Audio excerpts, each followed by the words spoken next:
तो hello everyone, आज हम डिस्कस करने जा रही हूँ मैं आपसे W.H. ऑर्टन का इन मेमोरी ऑफ W.B. येट्स के कुछ ऑब्जेक्टिव क्वेश्चन।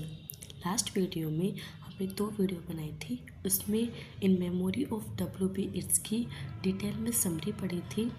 हमने उसके टेक्स्ट को पढ़ा था, उसका थोड़ा सा ओवरव्यू लिया था कि उसमें थीम क्या है और कौन से रैम स्कीम उसमें यूज की गई है और कब वो पब्लिश हुई थी। ठीक है, तो आज उसी से रिलेटेड हम कुछ ऑब्जेक्टिव टाइप क्वेश्चन करने जा रहे हैं। तो let's start the questions.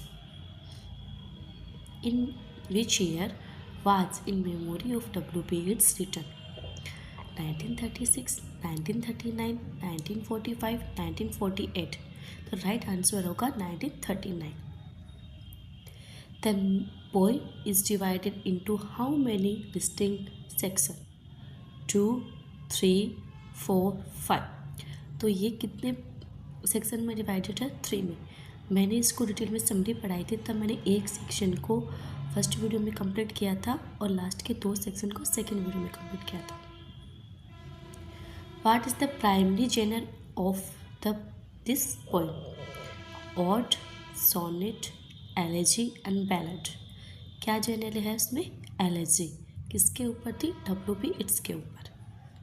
Section first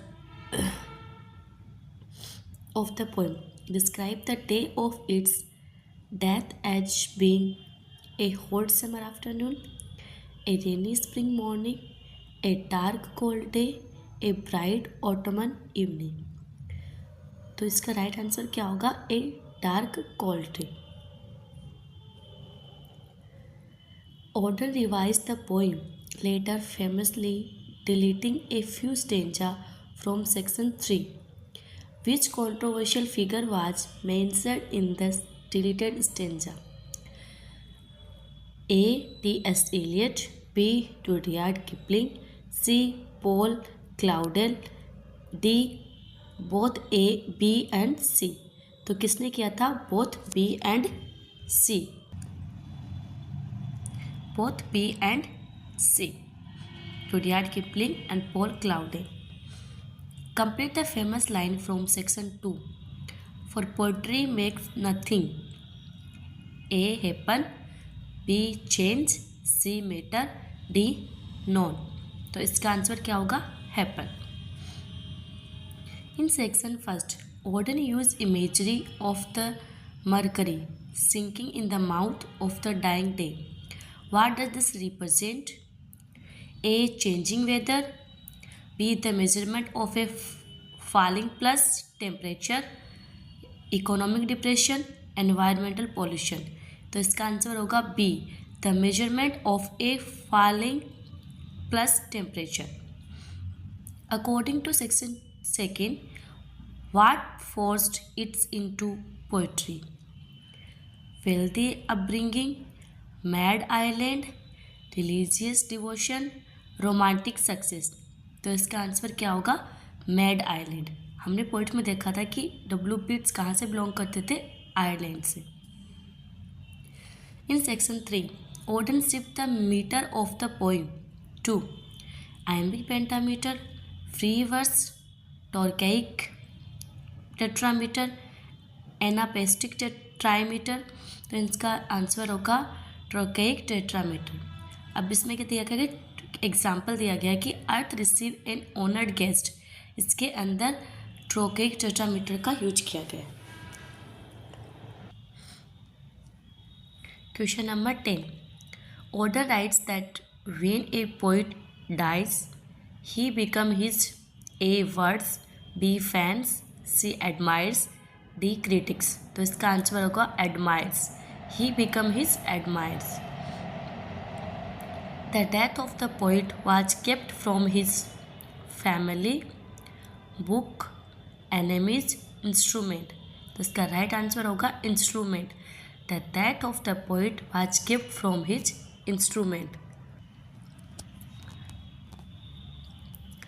What does Auden mean by the line the words of dead men are modified in the guts of the living? तो A. people literally eat book, B. readers interrupt a poet's work according to their own needs and context. C. Poetry is a physical experience. D. Only dead poets are worth reading. तो इसका answer होगा B. Readers interrupt a poet's work according to their own needs and context. Which historical event provides the backdrop for the nightmare mentioned in section 3? The Irish Civil War, World War I, the impending World War II, the French Revolution. तो इसका answer होगा सी, the impending World War II. The impending World War II in the nightmare of the dark, all the dogs of European bark. In the final section, Odell calls upon the poet to teach the free man how to A. fight, B. praise, C. vote, D. mourn. तो इसका सही answer होगा praise. Teach the free man how to praise. What is the fountain mentioned in the final stage? A literal fountain in Dublin, a symbol of human grief, a symbol of the poet's ability to find joy, praise in distress, a symbol of youth. इसका answer होगा सी, a symbol of the poet's ability to find joy, praise in distress. How does section first differ from section 3 in tone? Section first is celebratory, section third is depressing, section first is clinical and detached, section third is formal and ritualistic, section first is romantic and section 3 is realistic.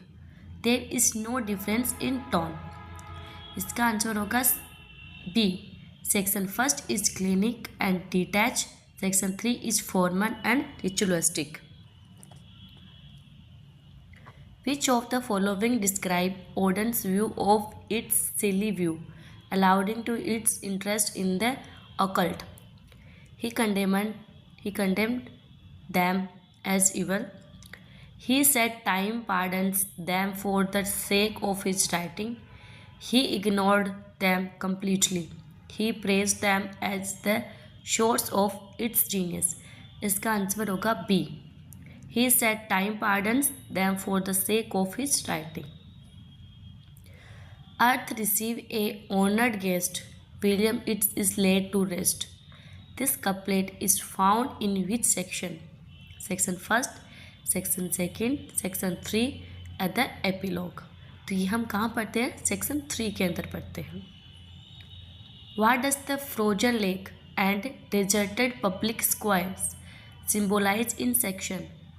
The beauty of winters, a state of emotional and spiritual coldness at the time of the poet's death, the geography of Sligo and the end of the words. तो हमने ना geography स्लिंगो के बारे में पढ़ा, ना winter की beauty के बारे में पढ़ा, ना एंड ऑफ द वर्ल्ड के बारे में पढ़ा. हमने क्या पढ़ा था? State of emotion spiritual coldness at the time of poet's death. मतलब इसका आंसर होगा B. Ultimately Auden suggests that poetry survive in the valley of its shadow, making, silence and death. तो इसका आंसर होगा मी, valley of its making it survive in the valley of its making. तो ये है 20 questions जो PYQ भी है और इम्पोर्टेंट क्वेश्चंस भी है. आप मेरी वीडियो को ज़रूर देखना, पहले इसकी समरी को डिटेल में देखना, उसके बाद में क्वेश्चंस लगाना और बताना कि आपके कितने क्वेश्चंस हैं जो सही हो रहे हैं. ये एग्ज़ाम के पॉइंट ऑफ व्यू से बहुत इंपॉर्टेंट है. Thank you for watching my video.